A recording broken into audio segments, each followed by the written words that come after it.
Andrew Hutchins here, not giving medical advice. It's purely educational and for entertainment. And I gotta set the record straight on something. I was just on Instagram, and there was this video of a guy jogging with really massive, it can get more massive, but it was massive enough gyno. And you read all the comments, and you got a lot of people commenting about it. You got a lot of people saying stuff about Arimidex or Nolvadex. And then you also got a lot of people saying, no, chill, there's nothing he can do about it. He got it in puberty. And you got even a doctor in the comments, or as I like to say, a person who works as a doctor, commenting, no, weight loss does not affect this. And no, I don't remember the exact words, but he basically said, nothing affects this, medications, weight loss, nothing affects this, only surgery can help. Now, I didn't click on his profile because I don't care, but maybe it's because he does gynecomastia surgeries and he wants to make more money. You know, doctors don't really make any money if you don't get a gynecomastia surgery. They're not going to tell you, hey, you should try tamoxifen first, or raloxifene, or cut down on your weight. That doesn't make them money. It can make them a little bit of money when you come in for that consultation, and then they write you the prescription. Maybe it's going to only be one prescription. Maybe if you come back, they'll make a little more money. But you know what makes them a lot of money is if you decide to get a several $1,000 surgery. You know how much gynecomastia surgery costs in places like the United States? I do, because I've actually gone to a lot of doctors there to get consultations. I remember prices like $4,000 each side. That's insane. My gynecomastia is luckily not so bad, but sometimes it gets worse. Sometimes it gets better. So I can speak from experience, plus I've worked with a lot of guys who have gynecomastia and helped them to make decisions to reduce their gynecomastia.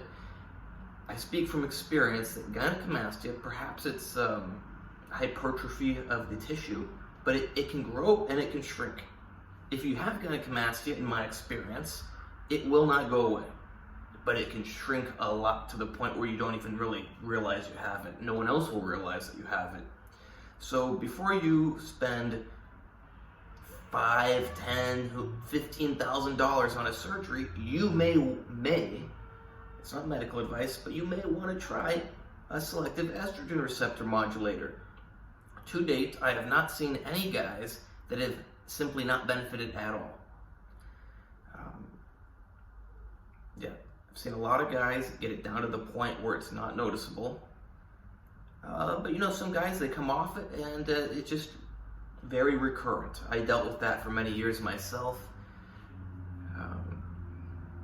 So at some point you have to make a decision. If you're a tough case, are you going to get surgery, or do you just deal with some itchiness?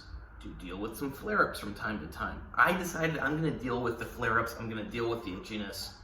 Nowadays, I'm lucky. It doesn't flare up too much. It doesn't get itchy too much.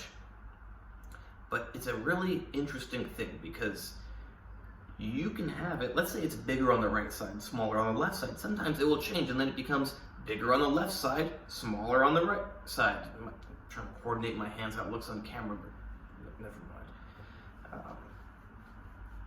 So like I had an MRI done, and mine was really big on the left side and not visible on the MRI, or not very visible on the right side. I think it doesn't matter. You get the point. But now it's the opposite. It was big on the left side on the MRI, because right now it's bigger on the right side. And it's funny because, you would get people that look at this and are like, okay, you have gynecomastia, it's big on the left side. Well, no, actually, at that point in time that was the case, but that does not mean it's the case right now. Doesn't mean it was the case a year ago.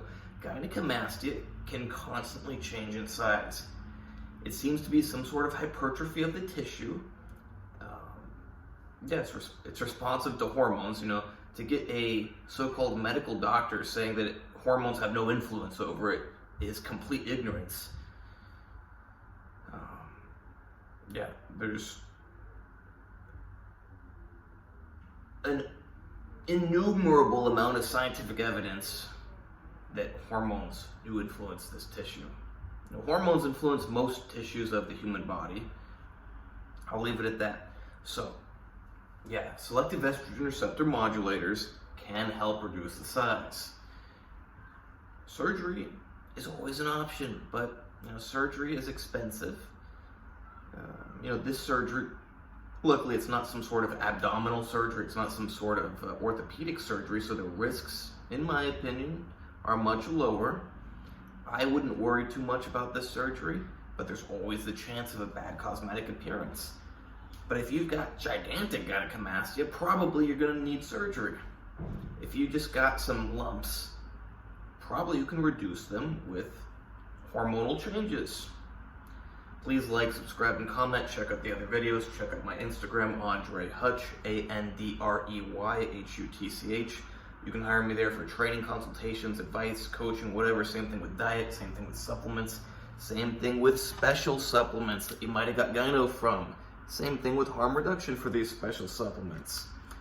Just no medical advice, because I don't have a medical license, so I gotta stick to medical information. It means you get the same thing, I just don't advise you to do it.